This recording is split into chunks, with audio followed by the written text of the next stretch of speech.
যুক্তরাষ্ট্রের অভিবাসন নীতিতে বড় ধরনের ঘোষণা দিয়েছেন মার্কিন প্রেসিডেন্ট ট্রাম্প। তিনি বলেছেন তার প্রশাসন তৃতীয় বিশ্বের দেশগুলো থেকে অভিবাসন স্থায়ীভাবে স্থগিত করতে কাজ করবে। এছাড়া অনাগরিক অভিবাসীদের জন্য সকল ধরনের সরকারি ভর্তুকি বন্ধের কথাও বলেন ট্রাম্প। নাইম আহমেদের ডেস্ক রিপোর্ট।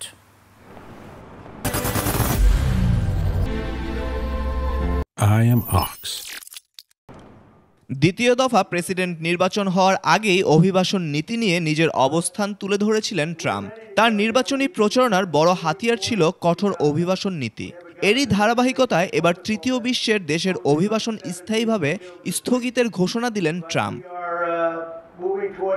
সামাজিক মাধ্যম ট্রুথ সোশ্যালে দেয়া এক পোস্টে ট্রাম্প স্পষ্ট করেন, মার্কিন ব্যবস্থা পুরোপুরি পুনরুদ্ধার করতে এই সিদ্ধান্ত জরুরি। তিনি আরও ঘোষণা করেছেন, অনাগরিকদের জন্য সমস্ত ফেডারেল সুবিধা এবং ভর্তুকি বন্ধ করে দেবেন।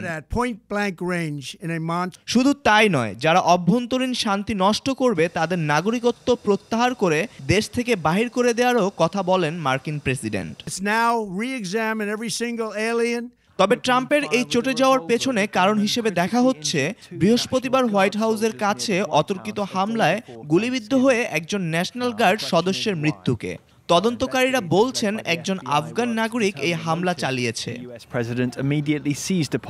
এই ঘটনার পরই ট্রাম্প নিরাপত্তা ঝুঁকি এবং পশ্চিমা সভ্যতার সঙ্গে বেমানান যে কোনো বিদেশি নাগরিককে নির্বাসন দেওয়ার কঠোর হুঁশিয়ারি দেন। Naim Ahmed, desk report, 21 television.